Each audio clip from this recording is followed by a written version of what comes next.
Good afternoon, everyone, and welcome to another Marketing Monday here at D&H Distributing for our second live Market Shift webinar of 2026. If you're here to talk marketing and all things marketing, anything marketing, you guys are in the right place. And speaking of being in the right place, we are in the D&H Multimedia studio today. We are just three large men huddled around a very small table in a very large studio right now. And we're happy to bring this to you live from Harrisburg, Pennsylvania. So we know that shift happens. And when I say shift, I mean S-H-I-F-T, in case I'm not speaking clearly enough. Shift happens, and when shifts in the marketplace do happen, Market Shift and D&H TechDrive Creative Studios are here to help you quickly pivot, adapt, and capitalize on those shifts using our marketing resources and expertise so you can capture new opportunities. Today, I am joined by my two esteemed colleagues, and I'm going to start on my far right. We have Ed Hidden, who is our Senior Manager of Marketing Solutions and Digital Media. Ed, great to see you. Thanks. Yeah, and currently fighting a cold and cough, and hopefully my voice holds out, and hopefully this won't be a mess.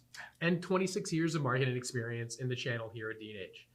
And then closest to my right, our special guest for today, we have our Social Media Manager, Kyle Trevinger. Yes. Kyle, how are Thank you? Hey, I brought you guys each a present because I know you're each funny. So I will save that for you the got an midway mark. emergency Great. recall. Cough drops, a little joke because I'm getting over a sickness. Ed is actively sick, and Kyle's going to get the gift of that sickness immediately following this webinar. So thanks, Kyle. No We doubt. appreciate it.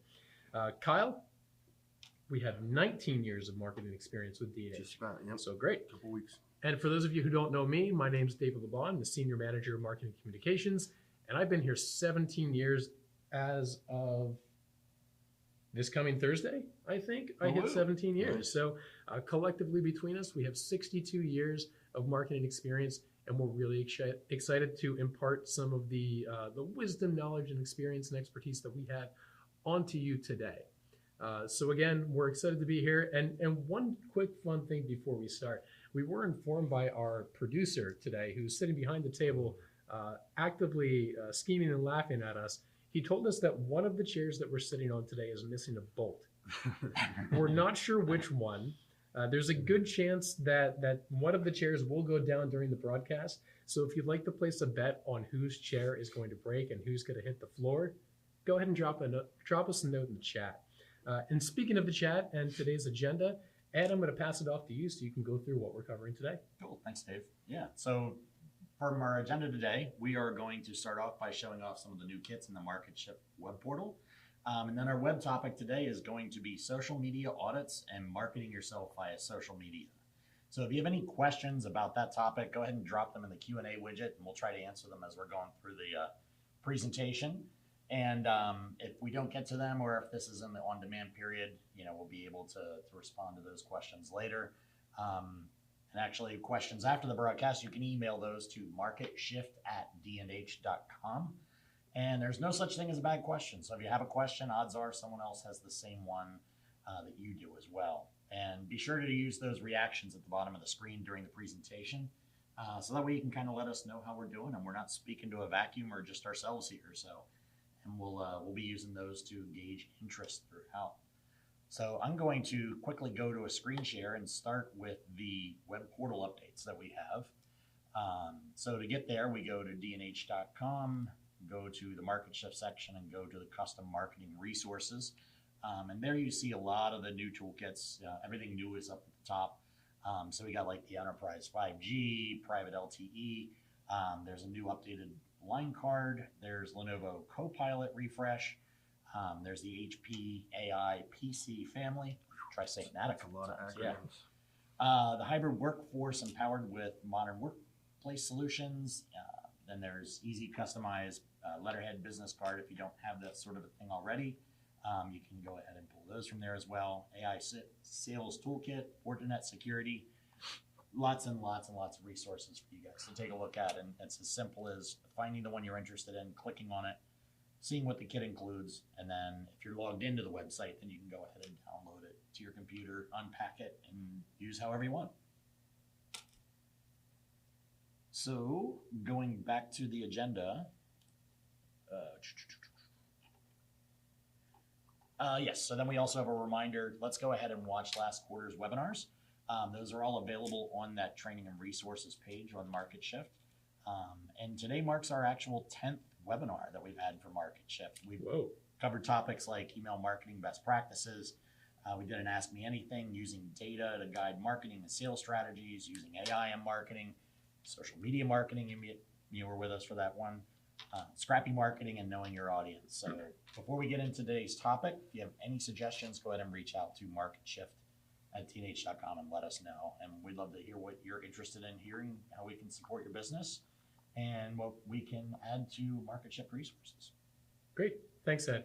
And before we move on, I do see some of the comments right now in the Q&A that the audio is a little bit choppy and breaking up. So the producer that likely stole a bolt from one of our chairs, we're letting him know right now. He has his thumb up and that he's looking into it, and that hopefully we should be good in a moment. So are we certain that the sound is breaking up and it's not just my vocal cords that are doing that? Well, it could be a little bit of that. Like we said at the top of the broadcast, Ed is a little bit sick. So hopefully it was just Ed's choppy voice. But we will see. I feel like I got to defend myself on that one. I've been sick, but it's been 3 weeks, so I feel I'm well past contagious. So I think you're safe. Time will tell. We'll see. So, all right. Well, thank you, Ed. Now that we've gone through all of that, what we want to do is immediately head into our topic for today, which is personal social media audits, specifically on LinkedIn. So before we get into that topic, we did do a previous webinar on social media before. That one was focused on updating your company profile, establishing a social media strategy for your company, and really the strategic use cases of each social media platform and why your business should have a presence on each of those social media platforms.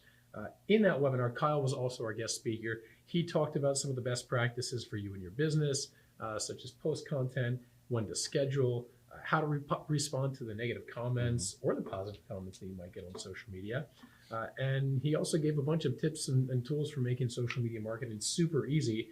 Kyle does a really great job at condensing as much as possible into a very short time and giving some really actionable tips and insights. So if you did not watch that one, I would encourage you to go back and watch that after this broadcast, because today we are going to be focused on the personal profile side of social media, specifically on LinkedIn. So Kyle, to get started on this topic, what is so important about a personal presence on LinkedIn? Well, to begin, I'd just like to say that your LinkedIn profile is more like a modern day business card. For many people, it's a passive way of introducing themselves to potential leads. And you get to hand pick the most important characteristics that you'd like to highlight: your personality, core values, experience, accolades, etc. And whether you own the company or you're an employee, you're an extension of that company's brand.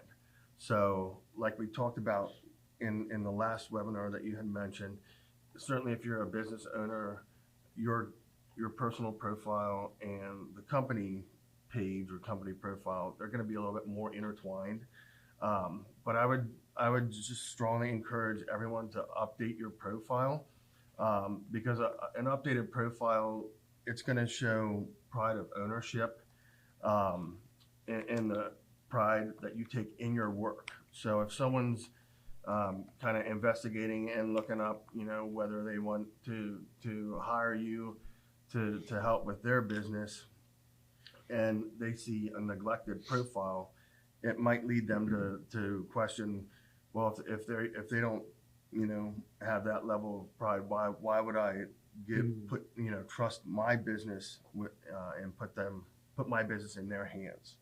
So I think really it's an extension of the brand, but also it's showing that pride of ownership. Yeah, that makes a lot of sense. Okay, so before we go into the framework for what we're going to be doing today to cover the personal audit, I did see one comment in the Q&A just asking where you could view the previous resource links and also all of our previous episodes. So the page that Ed was showing was the Market Shift landing page. So For those of you in the US, the URL would be www.dnh.com/marketshift. And if you're in Canada, dnh.ca/marketshift. If you're logged into the website, go to the top right corner. I believe, what's the, I forget what part of the navigation it's under. I think it's the learning and training portion of it. Yep. And you'll see a drop down where you'll see Market Shift and also TechDrive Creative Studios. And if you go to the Market Shift page and go to the Learning tab, that's where you'll find all the on-demand webinars. So great. Now on to the social media audit that we're going to be talking to today. We thought it would be a great idea to walk you through an audit of somebody's LinkedIn profile. And the decision was made that it would be a great idea to walk through my personal profile today as the example, because out of the three of us, I am the least active and the least confident on any kind of social media. In fact, I don't remember the last time that I updated my own personal LinkedIn page. And in fact, I'm going to push a poll question to the audience right now. I want to know, when was the last time that you reviewed or updated your own personal LinkedIn profile? So let us know. You'll see a question pop up on your screen. Give us the answer and we'll see what the results are. But so for the purposes of today's event, we're going to be going through my profile. Ed's going to share a screen while Kyle walks through the audit process. And we're going to rip apart everything that I have or have not done. We'll be nice. So again, I don't like social media. I've never been active on social. In fact, I have imposter syndrome with a lot of stuff that I do.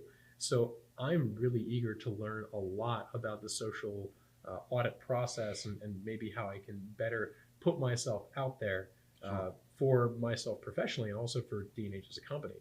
So before we jump in, one more thing that I also want to note, if you'd like to follow along with this social media audit with a resource that we have, if you go to the resources section, I believe on the right-hand side of your page, there's a downloadable PDF that we've posted there that walks step by step through each of the parts of this social media audit.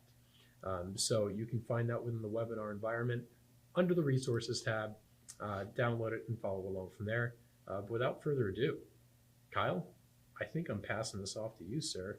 Take it away. Yeah, and Ed, I think you'll be driving for the viewers. Yep. So the first thing that we're going to want to do, in order to avoid spamming all your connections with audits, or I'm sorry, updates that are happening in real time, let's go to, actually, we can show them because you're not going to be able to change the settings. But you're going to want to click on your like avatar, like mine. Yeah. Yeah, to go to settings up there. Yep. And then settings and privacy. And then let's see, where's It's also a touch screen, so if you tap it, that's gonna go. is there the share oh, okay, here we go. Visibility, share profile updates, and yours is currently off. Okay. So by disabling the share profile updates, that'll prevent your connections from receiving notifications that say you've updated your job history. So if you have some major updates, instead of sending that all out while you're updating, we can disable it and then re-enable it once we've cleaned up the profile. That way people will still get updates about work anniversaries or if you have a promotion or you've changed roles. Now that's only for profile updates, right? It's not if you do any posts or anything. Correct. Like that. This is just in case. Normally, if you have that on, say you switched jobs or you got a new role, you've seen those celebratory like confetti poppers or whatever that says, Ed Hidden got a promotion. The or new whatever. event happened. Yeah. And So all those sorts of things. in order to not have that appear into people's feeds, we'll keep that disabled. So then let's go back to Dave's profile and we'll just start at the top. So the imagery, right off the bat, it's going to be one of the first obviously the first thing that people see. So your header image, it's related to D&H. That's great. I've also advised people, this is an opportunity for you to give a little bit of insight into what your passions are and what your values are. So it doesn't necessarily have to reflect the company brand, because this is your personal brand. I've worked with the director of Pro AV previously at D&H. He had a photograph of one of his favorite bands, but it worked out perfectly because, in the Pro AV space, it that made sense to have, a live concert there. So something that reflects your priorities is a great thing to include in your header image. The other thing that we're gonna touch on a little bit more later is your profile photo. Obviously, that's very important. You're going to want to make sure that that's current. And I understand there's, I certainly feel like I looked a little bit better 10 years ago and I had more hair. But if you're out and about and you're meeting and networking and connecting with people, you want that photo to be something that aligns with their memory of you, right? So I'm pretty proud of that photo, by the way. For those of you following along there, yeah, so that photo was taken with a cell phone in my newly painted basement over COVID, and I think I had like a light hanging via a hanger from my drop ceiling just to get it right, so there wasn't a big shadow behind me. So I'm pretty happy with that, sir. You look, the chest is up. You look very proud. I was pretty darn proud of that day. The fact that it all stayed there and it didn't break, yeah, I was pretty pumped about that. That's fun. So moving on past the images, again, you're not showing the editable part because you're in Dave's profile, but when you go to edit your profile, you'll see in the upper right that there you can edit your profile URL. Yep. So actually, they make it very easy. It's just in the upper right there, public profile and URL. So Ed and Dave are both doing it what I would consider the right way. This URL, it's going to default to like an initial, your last name, and then a long string of, numbers. Very easy to remember. Right. Numbers. So instead of having that, again, kind of pride of ownership type thing, let's customize your URL so that it's easily shareable. Your name, if you have to go to a number, so be it. But let's make it look professional by having, first initial, last name, or your full name, something to that effect. And you can mix in hyphens and stuff like that to customize it to make sure that, you have a unique name. I'm guessing you don't want to get playful with this. Like, you don't want it to be like an AOL Instant Messenger. No, I would. Yes, this is the professional network, so I would absolutely, stay out of the realm of maybe what I was about to share my middle school email address. I was gonna say it shouldn't be like trying to figure out what the custom license plate of the car. Yeah, right. Yeah, Happy Rider 79. Yeah. So anyhow, that's your URL. Moving on to the headline, which is it's basically your first opportunity to introduce yourself and what you do. It's the text right underneath the name there, and this will appear alongside your name when people do a search on LinkedIn. So a lot of people just they'll put their title and the company that they work for. I believe in Dave's case, I have that exact same thing. yes. So that's fine. That's pretty conventional, but I see this as an opportunity for you to, again, to introduce yourself, to really provide someone with the key takeaway or something to associate with you. So if I was advising you to edit your headline here, I would say something along the lines of, you lead a high-powered team of, marketing specialists driven by strategy, something that kind of gives people a little bit more of a more colorful idea of what you actually do than Senior Manager Marketing Communications. The other thing to be mindful about is LinkedIn will truncate that very tightly. Mm-hmm. So if you do decide to go with a more creative headline, you're going to want to make sure that you put the points that you want to emphasize early so that you don't lose that. And I think on our little resource, I indicated this, but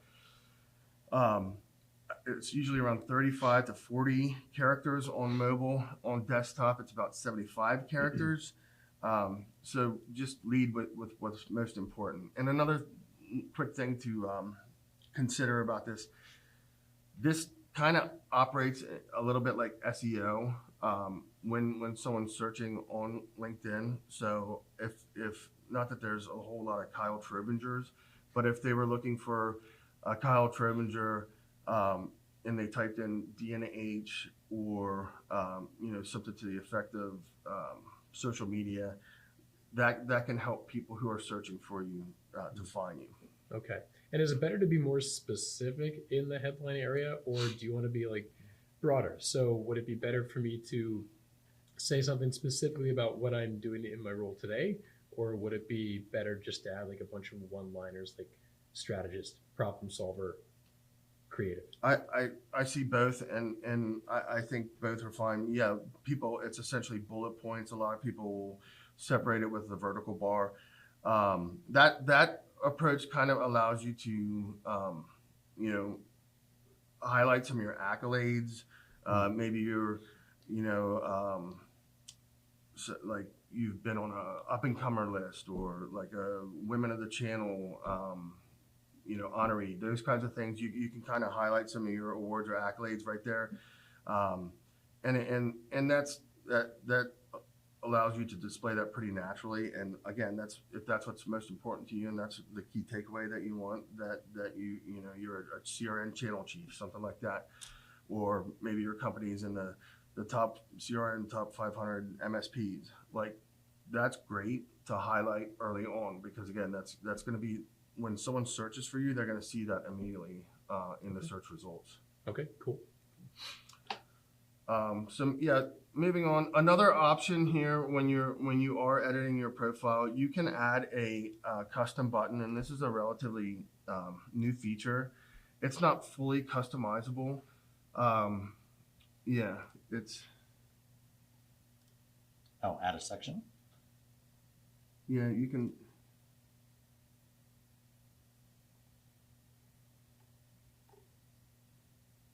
I didn't put on my notes where it was, but I was going to say, just hit the pencil real quick. Sure.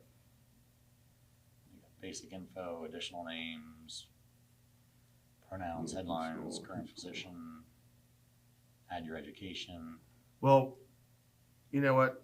It might not be available to everyone. Perhaps that's a feature that's exclusive for LinkedIn Premium. That's probably. It's something that I just kind of noticed when we were preparing for this. It's something that I don't personally use, but if you want, you can have like a visit my website or book an appointment straight through your profile. So again, going back to like if you're the owner of the business, or you're someone who's like a director of sales for an organization, that's a great way for someone to reach out to you directly, and it's a passive way of getting leads. Great. And for those of you who want to reach out to me, since we're looking at my profile and Ed's profile, just go to dnh.com/marketshift or contact marketshift@dnh.com. I'm not going to be able to put a button up there. I'm not a premium member. So we'll just get that out there. So getting into the meatier part of the profile. Is this better to be on the editable one? It's better to go back to Ed. Sorry. That's okay. I didn't know we were editing yours. Yeah. How we should have switched this up. Yeah. This is perfect. Yeah. So going down to the about section. So this is your lengthier opportunity to introduce yourself to a prospective client. This is where you want to explain who you are, what you do, why you do it. Be clear about how you can help a potential client who's reading your profile. I've seen it written in third and first person, I would highly suggest writing in first person. I believe that you want this to be in your voice. You want to make it personable. You don't avoid using buzzwords and be authentic. So it should sound like you would talk to a friend in a conversation. It can be lengthier, but I suggest aiming for about 2 to 3 brief paragraphs. I think Again, we were seeing like 3 lines was about where the more button came into play. yeah. Again, it's going to truncate, and I think we've all in the digital life that we are in. There's a lot of the too long didn't read out there. We all want to digest things quickly. So again, you want to hit the highlights early. Don't assume that they're going to read through the third paragraph. So if you have a quick introductory paragraph of a sentence or two, make sure that you're following up with some substance early on in that next paragraph. That I will include, I don't know that it made it into our resources section, but I'll make sure that one way or another we can make this available. I discovered an excellent article that has probably 15 or more examples of good LinkedIn about sections. And if you feel like you're stuck, it's a great way for you to pick and choose what you think would work for you. Mm-hmm. There's lots of different approaches. Some people will use bullet points. Some people tell a whole story. But there's plenty of food for thought in that link. So I'll make sure that we're able to share that. Kyle, 2 questions on that. So one, is that like when you're looking at it from a resume perspective, and I'm not saying that this is necessarily a resume and you're applying for jobs, but if you're looking at it from that kind of perspective, is the about us or the about section, is that essentially a cover letter? Would that be? Yeah, that's a great way to think about it. I think you kind of want to lay the groundwork, and then when you get to the actual resume portion is when you're describing your job experiences, Okay. in the section below or two. But yeah, I think this is really how you want people. This is how you describe what's important to you. You give them a takeaway. Let people know what you can do to help their business. Okay. It's like your elevator pitch, basically. Yes, it's Okay. your elevator pitch is a great way to think So then a about that. follow-up to that then is where do you set the line versus professional and personal in something like an about Sure. section? Because you do want to interject a little bit more about you Yes. from a personal perspective, and you want to make it feel personal, but is there a line that you shouldn't cross? I would say you want to talk. I think discussing your passions and some of that throughout the whole profile, even going down to your like volunteer experience, it gives you an opportunity to kind of shape how people originally are going to see you. So I think it's good to blend both the professional and the personal, because a lot of time that makes you relatable, and people hesitate when they see things that are just too perfect online, right? We're kind of trained to scrutinize that and be, this guy he kind of seems artificial, or I think giving people an idea of like what I was saying earlier, not only like what you do and how you do it, but why you do it. So that could be an opportunity for you to, like, I know in mine I list.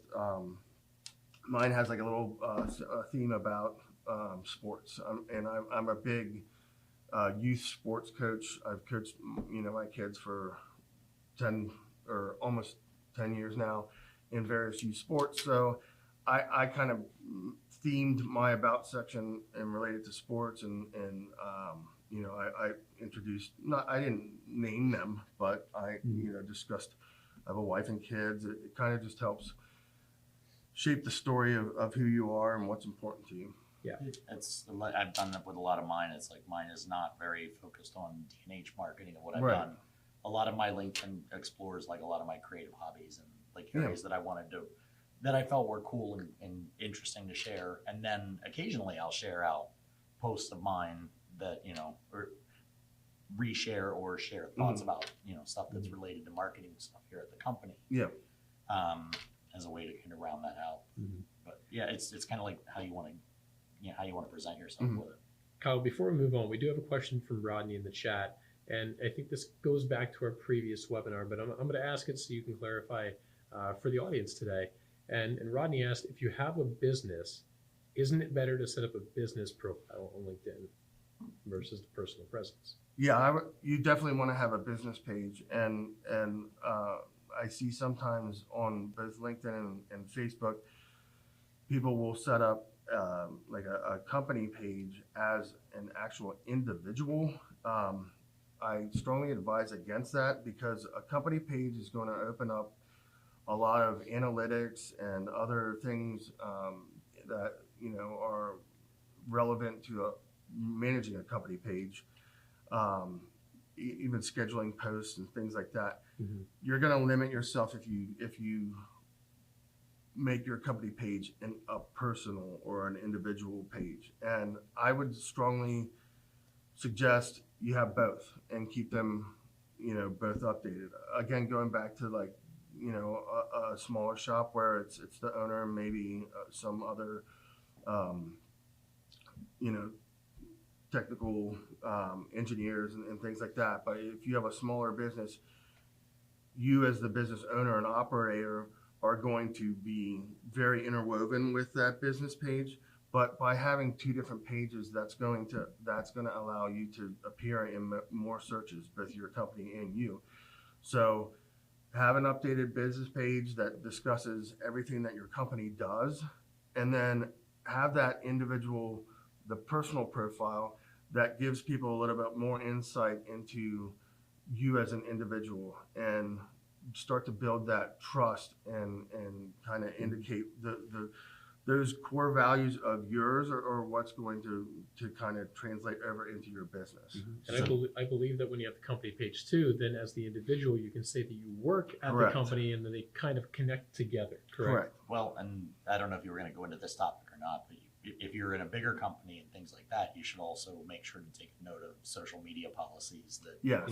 that businesses have. So that Correct. way, you want to make sure that you're saying what's okay to be said about the company. Absolutely. Yeah. Whenever you identify yourself, so if you're an employee of a company, whether it's Facebook or LinkedIn, whenever you identify yourself as an employee of that company, your online activity is going, for most companies, that's going to reflect on them. So you're going to have to be sensitive to how what your online behavior is and what you're doing, because it's very easy for people to search a profile, connect the dots, and then I think we've probably all seen situations where there were disagreements on really bad, yeah. and it went back to the employer, and next thing you know, they don't have a job at said employer.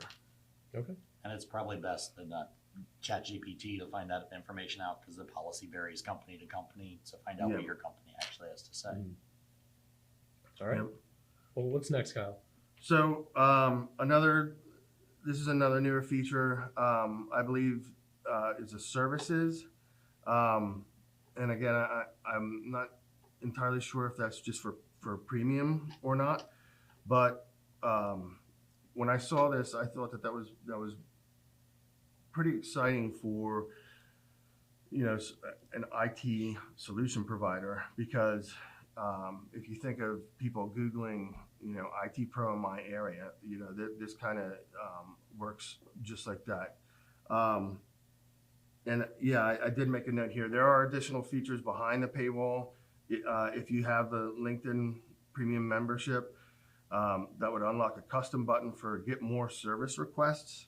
And then that would allow you, we've all seen those at the bottom of a website where it's like, tell us about your project and give us a little idea, and we'll kind of connect you.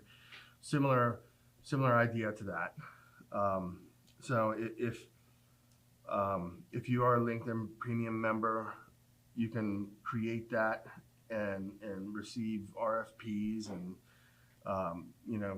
again, passively. This is available. People can search it and they're doing the work for you and kind of creating those leads. So that was an exciting feature that is pretty new. Cool. And then going down to one of the most obvious ones, we have the experience. This one I'm excited about Section. because I've got some old experience on my profile dating back to my college summer work days on here. Your So- D&H experience almost doesn't fit on one screen. Yeah, it's great. So this is where, we touched on it, but treat this section a lot like a resume. And a general rule of thumb for resumes is about 3 to 6 bullet points for a role. I would suggest 3 to 5, just to, again, avoid that too long, didn't read situation. If you're an employee, you can use this to show how your role has changed over time. So, Dave, looking at your experience, I would suggest that you, starting from your earlier role, you kind of want to shape or show how you've evolved and gain more responsibilities. How you've learned and grown throughout the different roles. So how I've moved from tactical to strategic. Sure. Okay. Yep. Yeah, absolutely. And you started as an individual contributor, and now you're a manager of several Marcoms. I So mean, for the record, I started in the credit department of accounts receivable. Did you really? We're not going to talk about is that on there? Yes. Oh my Yeah, god! yeah. forgot I about started that. in credit of all places, Oh my and then I got gosh. lucky to get into the marketing department, which is what I Wow. studied in college. Yeah, I only some of my earlier memories were getting rickrolled by Dave when he was on the ecom team. Oh yeah, I'm pretty sure I embedded some Rickrolls into emails occasionally, just like a URL just on a period in a sentence somewhere, and just That's seeing if hilarious. anybody clicked. So yeah, you want to also there's a somewhat newer feature, and I see that you have it for the marketing communications manager. But you can list your top 5 skills within each role, and you don't need to necessarily repeat them. Obviously, if you've been promoted and you've gone from a marketing manager to a senior marketing manager, there's going to be quite a bit of crossover in those skills. So make sure that you're just highlighting, what did that add? Mhm. What you became a little bit more, of an analyst. Yeah. Different. Just continue to build and show those skills. We have a and- really good question right now, Yeah. and I hate to interrupt you. Yeah. Another question from Rodney, actually. What happens if most of your experience is military experience? How would you recommend integrating that into your professional LinkedIn profile? So that's a great question. One thing that I would advise for the military, try to keep it in layman's terms as much as possible, because my brother's in the Air Force. He actually just retired after 25 years or so in the Air Force, and it's a whole different language, right? Mhm. And military people speak that language, but for just a civilian, you're gonna use all kinds of acronyms and things that people won't be able to understand.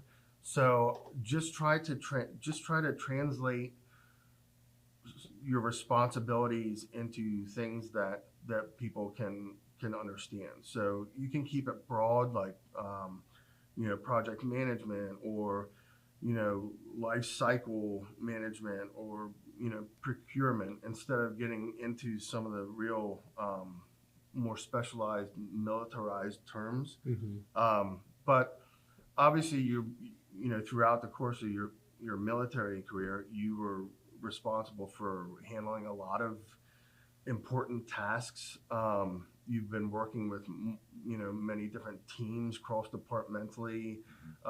You've been if you're an officer, you've been leading a team or giving orders. If you're lower in rank, then you've been receiving a lot of orders and you've been working with a lot of different people on a common goal. So there's kinds of things, just without using too much specialized technical terms, just try to make sure that those skills, and especially those soft skills, really shine through. Okay. Yeah, one other thing I wanted to, speaking of skills, with the skills, again, going back to LinkedIn search results, it can kind of operate again as a like a SEO type of thing. It's kind of like a topical hashtag, if you will. Mm-hmm. So if someone's looking for someone, an IT services professional, make sure that you've kind of got all those keywords listed in your job experience, and that'll help you appear in searches. Got it. And before we move on to the next thing, personal question and also just a fun question. I have some really old experience on my profile. It's not necessarily relevant to what I'm doing today.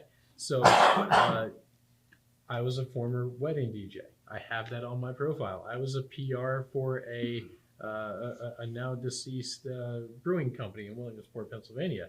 And then I worked for the Public Works Department doing blacktop over summers in college. So is any of that still relevant, or do I need to purge that information from my profile to make it more current? I think there's two different directions you could go there, and I don't think that one is necessarily better than the other. I think keeping them is a good way to have things that you can connect with other people about. So it could be something as simple as someone else did summer internships for their township, so you guys both worked at a public works. That could be an opportunity for you guys to have something that they can relate to you in that sense. That you were a DJ. That's kind of fun. That kind of shows. I don't know many DJs that aren't a bit extroverted and not extroverted at all, but I know how to switch. Yeah. No, right. Yeah. So it kind of, again, it goes to shaping the story of who you are. So if there are things that you don't necessarily, you don't have to include everything, right? And another thing that I like about what you have there for some of those ancillary positions, it's a single sentence, right? Yeah. So you don't need 6 bullet points for those older jobs. Just a quick summary, does it justice, and it kind of just shows, what got you to where you're at now. And I would just say, the higher up, you get in the corporate ladder, so to speak, like I wouldn't expect Dan Schwab to include his, summer internships from, Dan Schwab from the DJ, yeah, as far as I know. So, but you get to a certain level, and then you could probably wipe some of those things off of the resume. But I think if your goal is to use this in a way that you're going to attract people to kind of reach out to you and kind of generate leads from it, I think including those roles gives people a little bit even more insight into who you are and what's gotten you here. Okay, great. And before we move on to the next one, one quick housekeeping item for everybody tuning in right now. If you do have questions, make sure that you drop them into the Q&A widget inside the environment. We're taking them live as they come in. So if you have a specific question about your own personal profile and you want to drop that in there and you just want advice, drop it in the chat or drop it in the Q&A. We'll answer it for you on this call. And then Kyle and Ed, quick note, we've got 15 minutes left, so we might have to keep rolling through this stuff quick. So abbreviated answers, guys. Come on, let's go. I get long-winded. This is perfect for my voice. All right, Kyle, what do we got next? Licenses and certifications? Yeah, this one's really quick. So just for optics, you want to make sure that this is as robust and comprehensive as you can. So any kind of... and you can make up licenses if you don't.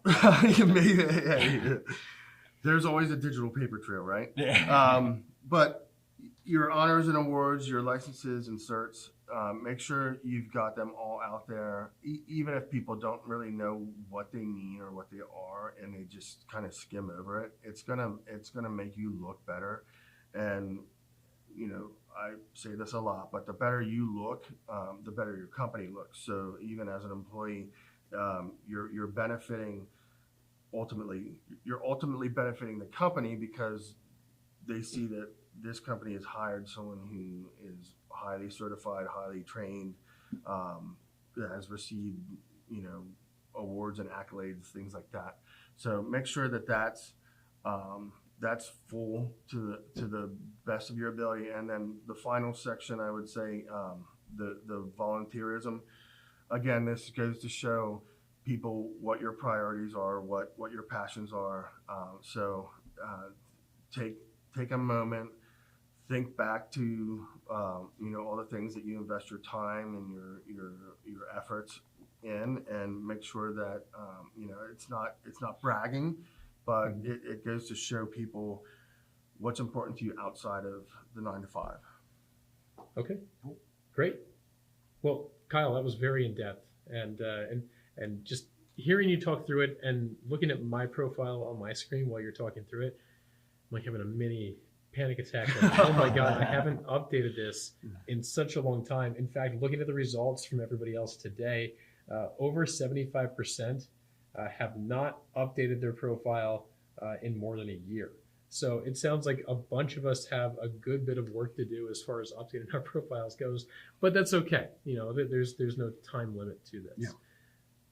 But now we want to turn a little bit to the visual side of the profile. And to do that, we have Ed, former iStock photographer, creative person in general, always trying to take a picture of him or his bike on whatever ride he's out doing. But Ed, you're going to talk to us a little bit about how somebody can easily update their visual presence on a LinkedIn profile. Sure. Yeah. So we're gonna start off with the profile photo because that's probably the one that most people see first. And taking a look at Dave's profile photo that we have here. Now I know it's a number of years ago, and you said that you did this in your basement on your own. Yeah. But, at a quick look, it looks like you. I mean, a little bit of different facial hair, but it's it still represents who you are. So that's kind of like the big thing is you want to make sure that when someone sees it, they know who they're going to be talking to and be able to relate to them. If you don't take it yourself, there's a number of different ways to get a good profile photo. You can look at headshot photographers in your area. Many of them are very reasonably priced, and it goes a long way to having a professional behind the camera to take a photo. Mm-hmm. Yeah, it's they usually say that like cameras take photos, photographers make them. So it becomes one of those where it's like they're gonna bring something more professional to the equation than you're likely going to be able to do. Yeah. With a selfie or whatnot. That being said, as you're in the social media space now, there's a lot of stuff as these cameras become way more capable than they ever were in the past. And more people are used to seeing that type of imagery from, a cell phone camera. Yeah, a cell phone headshot is fine for things. It doesn't have to be professional, but the more professional it looks, the better it's going to come across. Another area, if you wanted to enlist a photographer, but maybe you don't have the resources to hire someone, take a look on like some of the social networks for like local photographers that are getting started.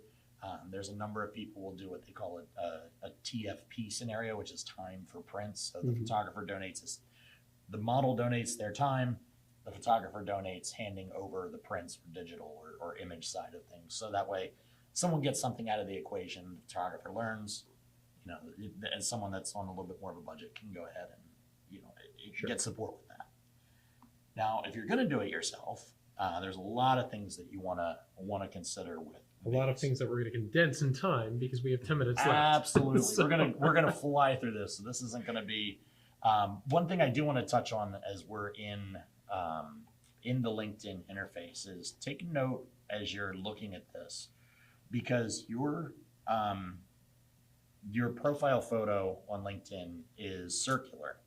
And it's a little different than if you're used to looking at a camera or looking at your phone where you have a really tall layout and things like that. The reason I mention this is you can fall into like a pitfall of trying to get a little bit too close. And then you don't have the space to crop. You can't crop it, okay. And actually, probably an example that I have is like my current Teams headshot that I have. I'm going to go over to Lightroom now, where this is a really great.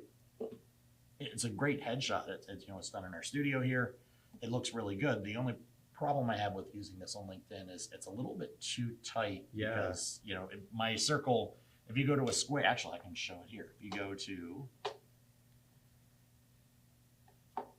So if you go to your 1x1, which would be a square, which is where your circle would be, you can see that it gets to be a little bit on the tight side. So I'm actually going to jump down on my notes real quickly because I'm already talking about composition. So I'm going to jump right to that. And one of the things is the rule of thirds. So a lot of cameras have these. Your camera phone has these. If you're editing on your phone or in software, you will often see these overlays. This particular one that we're looking at here is what they call the rule of thirds, where a screen is divided, whatever your crop for your image is divided into thirds horizontally and vertically. And the guideline that most people suggest is that any of your action or important elements should fall on one of these lines of rules of thirds. So in this example, my eyes are kind of floating in the center. The picture wouldn't be quite as ideal, but if you were to adjust it so that the eye line was on it, you can see the tight crop here creates a little bit of a trouble because you're cutting off my cool You're gonna haircut. be bald like me. I know, so you're cutting off the cool haircut that I have. So, so that's one of the reasons to look at doing that. And the other piece too is the concept of proxemics. So this is Big we word. didn't talk about this. No, ahead of time. you're throwing curveballs at us right I now. know, right?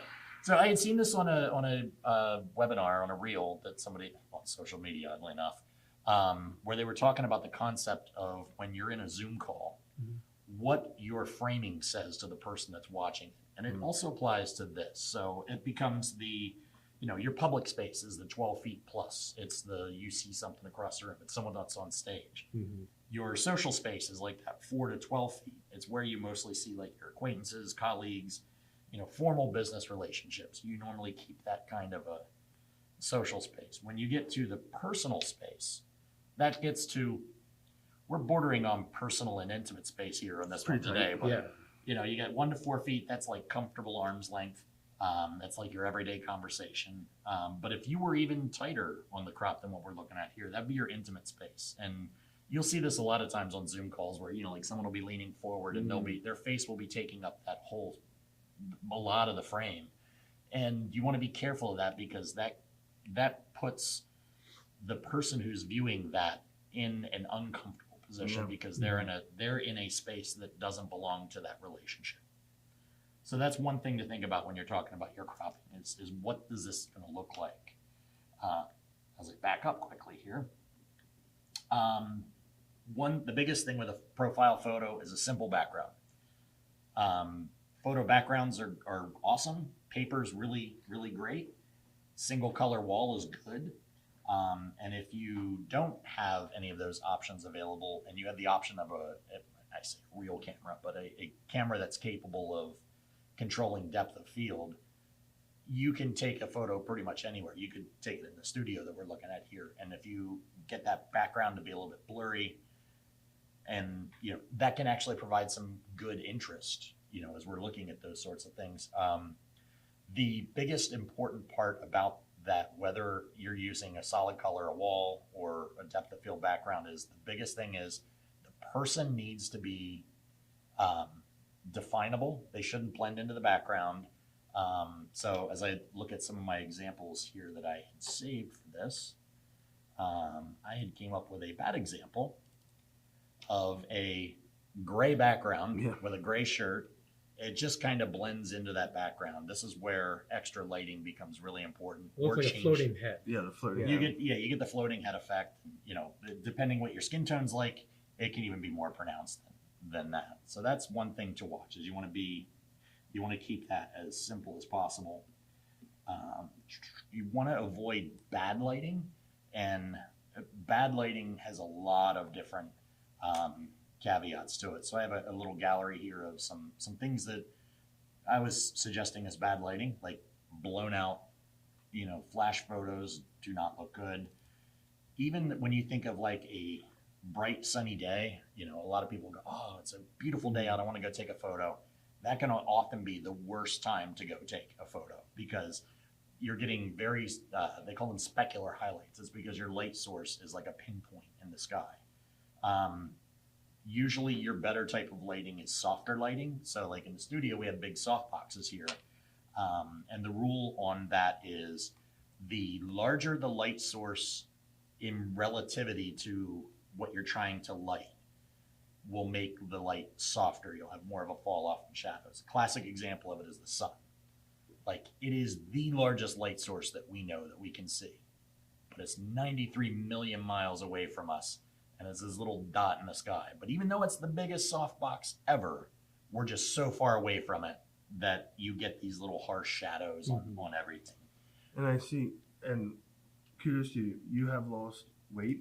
But this is a recent photo but with the harsher light there of the outdoor, and that looks like to be around noon, you get some like unflattering. I'm sorry. How do I say it looks to be unflattering around shadows? noon. You're using Ed's head as a sundial. Oh, well, it was really I'm funny. used to it. You can see the chin. Yeah, But you know what I'm saying. You get some unflattering shadows, Yeah. and that is a product of that lighting. Well, and actually, since we have this one example and you brought it up here, this goes to another topic that I have down further is you want to look at your posing. So we have added to the resources. There's a YouTube link for, if it's not there, it will be shortly, for a photographer, Peter Hurley, who went ahead and he talks about all the different ways to pose. In this example, my chin is down, I'm looking down, and I'm getting that double chin where I usually recommend to people when I'm photographing them. Think like you have a string out of the top of your head, like a marionette. So you have like really good posture. You want your forehead and your chin to kind of go forward. You don't want to go nose up. You want to go towards the camera. And all that does is it tightens all of this up. So everyone's like going, oh, well, I got double chins. It's like, well, everyone has a double chin if you're looking down, So let me see what else I have in here to go over. So we talked about bad lighting, good lighting. So, we said about soft boxes. Some of the ways that you can do stuff is if you have a camera that has a flash and you can bounce it off of a white ceiling, that'll give you some really nice lighting, kind of like we have here on screen. And this actually was this setup where I just had a little flash and had a little card thingy that bounced out. This is a little bit more if you're having stuff like that you wanted to, that you want to enhance it on your own, or if you have the tools available to you. The biggest one is like, I often tell people, a big picture window with shears across it. That's a beautiful softbox. You can get really nice, pleasing lighting with that. It's just a matter of looking around to find the thing that you want in the background. How can you light it? How can you add to it? You want to watch raccoon eyes. You want to watch the shadows on your cheeks. If you're getting more direct lighting, the other one you want to watch is like your nose shadow will fall off to the side, and you don't want it to. You want it to go under that cheek fold, so that way you don't look like you have a big dark line across the side of your face. And cover photo. That's going back to LinkedIn. You can see I have none on mine. That's one area where I excel right now versus you. I have one and you don't. So, well, this is true. And 1 point today. there we go. I did it intentionally because I didn't really have anything at the moment to put in there. But this kind of gets to the area that you were talking about, is what do you want the voice of your profile to look like? Your mountain bike. It could be your mountain bike. It could be, for mine, since I was talking about that, it's been a lot of my creative hobbies, that would make sense in this scenario because I do a lot of action camera type stuff and I post a lot of that on YouTube. Yeah. My Instagram is usually filled with that sort of thing. So that wouldn't be out of place here. Right. Dave's is a little bit more focused on the business side of things. So having the D&H imagery, which is another example to take a look at too, is because we have we have virtual backgrounds for our Teams calls.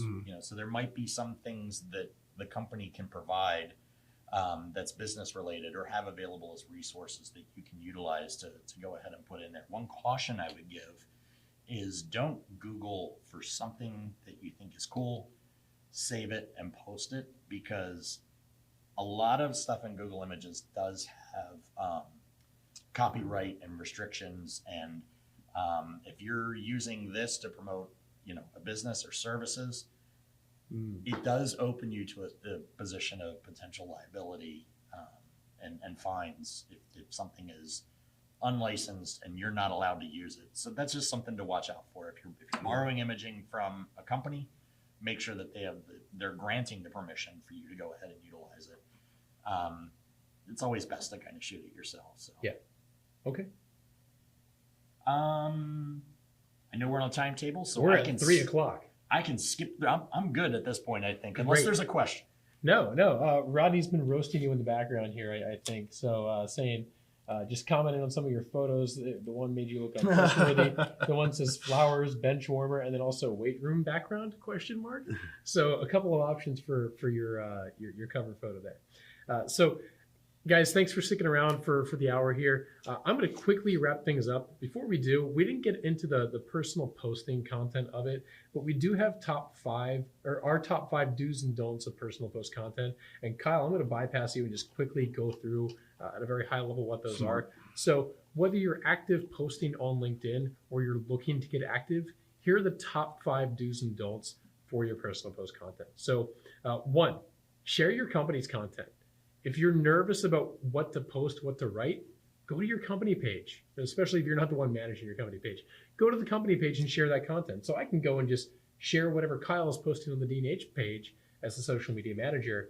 And then if I want to, I can add a comment and give my own voice or take on that thing that I share. You should want to. I should want to, yes. 2, be humble. Give credit to your team. Give credit to your teammates. If you work in a team, and talk about how you're doing things together. The show's not all about you at the end of the day. 3, don't get political. Just stay away from polarizing topics altogether. That's generally a good rule of thumb for anything in a professional environment. 4, be vulnerable. To a certain degree and with purpose and with intention. It's easier for somebody to relate to you if you're making mistakes and if you're going through failures, because just like if you had questions today, odds are somebody else had that same question. Somebody else has likely failed the same way or is going through something similar to that you went through or are going through. And that's just a way for humans to relate together. So when you get vulnerable with your post, and obviously there's a certain degree of vulnerability that you want to give, that could actually create new personal and professional connections for you. And also share what you learned and how you improved from that. Number 5, stay positive with a growth mindset. That's pretty straightforward. Yeah. You don't want to be a negative Nancy out on social media. Bring a positive growth mindset to everything you post out there. Positivity is infectious, even in the digital world. So those are our top 5 do's and don'ts. If you are interested in learning more about personal posting on LinkedIn, on the second side, page 2 of the resource that we have posted in the environment, with a social media audit, you'll find some of those do's and don'ts and some advice on how to get started with posting to your personal profile and building your personal brand through your posts. So that'll do it for our webinar today. We're only a couple minutes over. Again, thank you for sticking around for this. We appreciate you guys joining us today. This webinar is going to be on demand within, we'll say 24 hours. It's usually within an hour or two at the same link that you used to access the webinar today. We do have that best practices document in the resources section, and also in the resources section, I believe, are links to our Market Shift pages. Speaking of Market Shift, and speaking of wrapping up this webinar, our next webinar is going to be in September.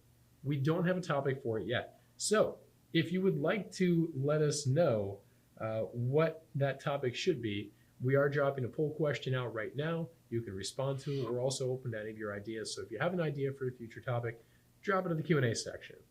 We'd love to hear from you. We'd love to cover topics that keep you coming back to the webinar so we can continue to share our expertise with you and your business. If you have questions following this webinar, if you want to get in touch with me, Ed, or Kyle, contact marketshift@dnh.com. Or LinkedIn. Or LinkedIn now. Yeah, True, go to our LinkedIn pages, and hopefully before you contact me, I'll update a couple things on my page. And then if you would like to explore or download any of the campaign kits or customizable marketing resources that we have available to you free of charge, U.S. partners can go to dnh.com/marketshift, Canadian partners, dnh.ca/marketshift. Again, thank you for your time today. We appreciate you staying a little bit later as we wrapped up the webinar. We appreciate you all for attending these webinars, and we hope to see you at the next one in September. Thanks.